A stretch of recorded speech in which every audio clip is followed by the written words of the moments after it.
7:30, giovedì 21 di maggio, buongiorno Sardegna, torna anche stamattina come ogni mattina l'informazione dal territorio curata dalla testata giornalistica regionale della RAI.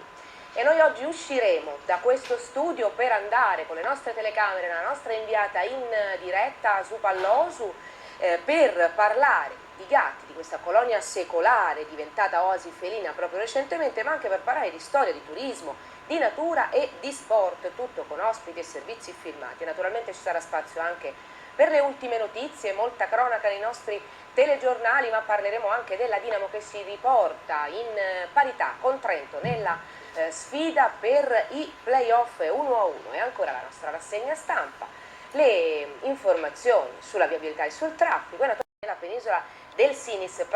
Cominceremo parlando di gatti dell'oasi felina di Supallosu. E allora vedo già inquadrata la nostra inviata Chiara Pottini con tutti i suoi ospiti in diretta proprio dall'oasi felina di Supallosu, San Vero Milis. Buongiorno Chiara.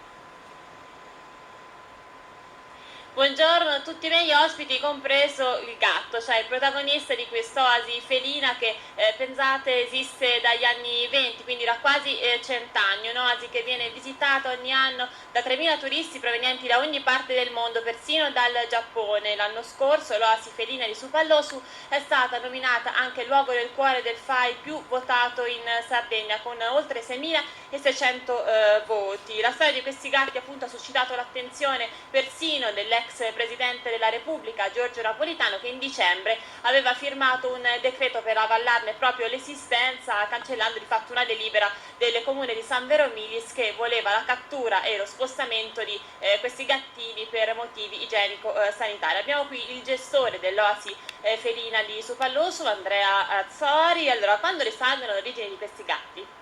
Sì, buongiorno. Innanzitutto i gatti è una presenza storica, quella dei gatti di Supallosu, come dicevi tu, circa un secolo. Noi abbiamo qua la nostra casa da circa mezzo secolo, i gatti c'erano già da allora. Probabilmente sono stati proprio i pescatori negli anni 20, quando c'era la pesca del tonno, a portare i primi gatti. L'uso del gatto nella storia è conosciuto fin dall'epoca più lontana, è quello di fermare e controllare i topi. C'erano i topi, allora i pescatori hanno deciso di portare dai loro paesi i gatti e quindi i gatti sono rimasti e pian piano sono arrivati sino a noi. Sono rimasti anche pescatori, alle nostre spalle ci sono ancora dei barchini che vengono utilizzati proprio ancora tutt'oggi per la pesca. Allora Irina Albo, anche lei una gattara, gestisce anche lei l'oasi ed è lei che come un pifferaio magico porta per raggiungere i turisti i gatti fino alla marina. Come fa?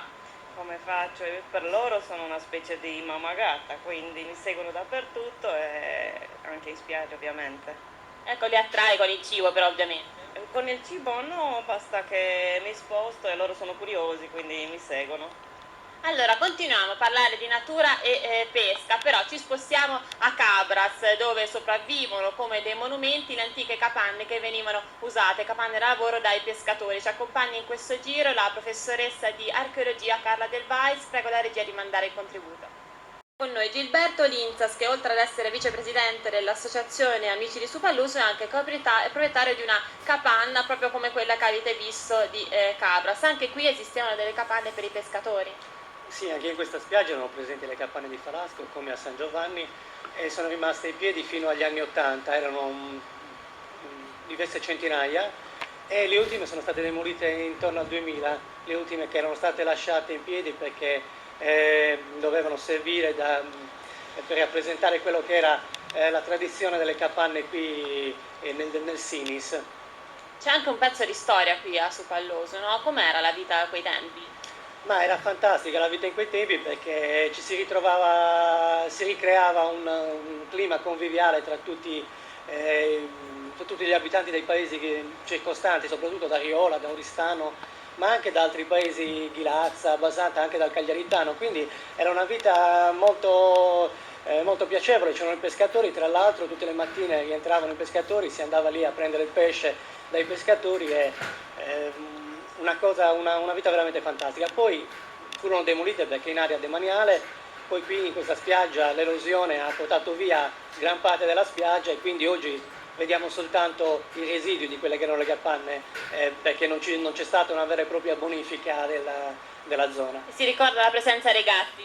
Sì, i gatti sono sempre stati una grande presenza, anzi c'erano alcuni pescatori e alcune persone che vivevano stabilmente qui tutto l'anno a Suvalloso e che accudivano i gatti.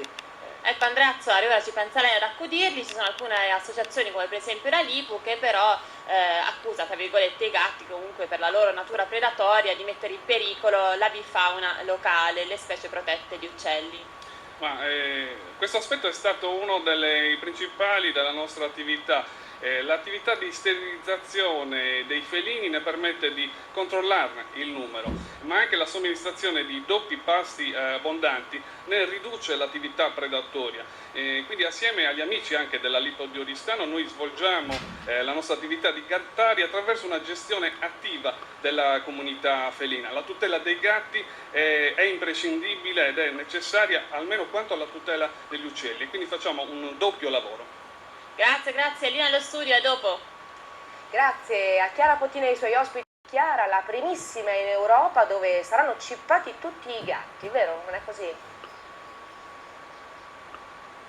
In realtà sono stati già microchippati di nuovo buongiorno proprio per tutelarli e difenderli dalla cattura e il trasferimento. Ora sono proprio di proprietà dell'associazione. Abbiamo qui infatti il veterinario Monica Pais della Clinica Due Mari di Oristano che si occupa ogni giorno della salute di questi gattini. Allora, un processo, questa è la microchippatura che era necessario. Sì, è tra l'altro una estrema novità, è un modo molto semplice, elettronico, di identificare gli animali e ha conferito la proprietà di questi animali, quindi sottraendoli anche allo status di animale randagio, diciamo così. Ecco, così come accade per i cani, anche per i gatti c'è un'anagrafe felina oggi. Sì, ancora non è perfettamente funzionante come l'anagrafe canina, però è un gran passo avanti perché all'animale viene impiantato un microchip sottocutaneo nella regione del collo che ne permette l'identificazione per sempre, in maniera facile. Ecco, ovviamente i gatti vengono anche vaccinati, sterilizzati, tutto ciò che deve fare un padrone di un gatto qualsiasi.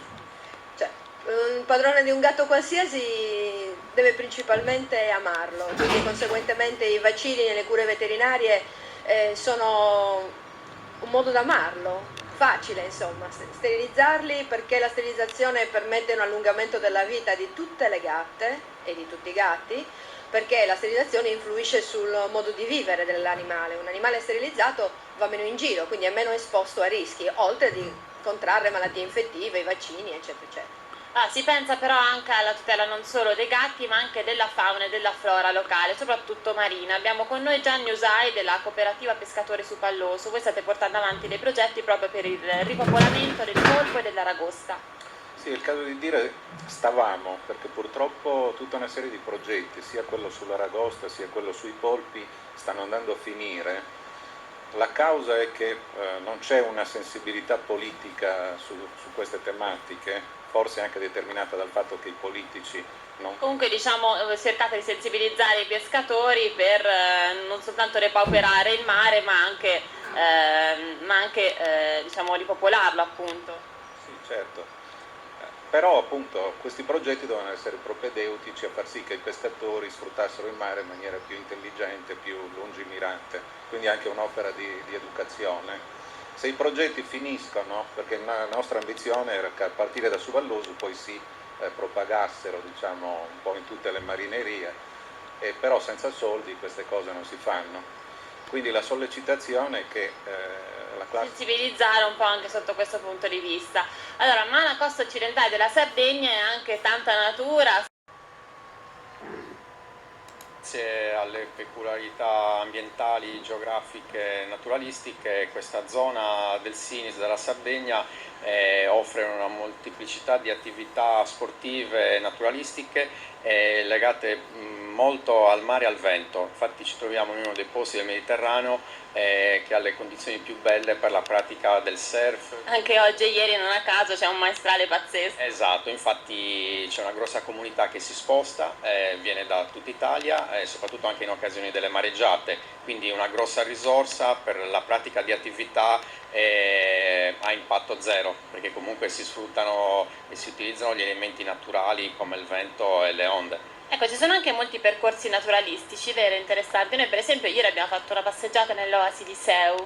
Assolutamente sì, per esempio l'Oasi di Seu è un esempio di endemismo mediterraneo ancora intatto, che permette appunto la pratica di attività come il trekking e la mountain bike, quindi altre attività sempre compatibili con l'ambiente a impatto zero.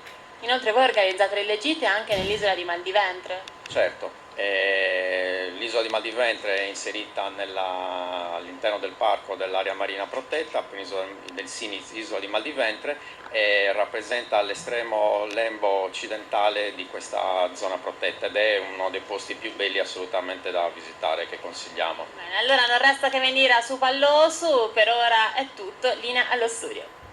E allora noi ringraziamo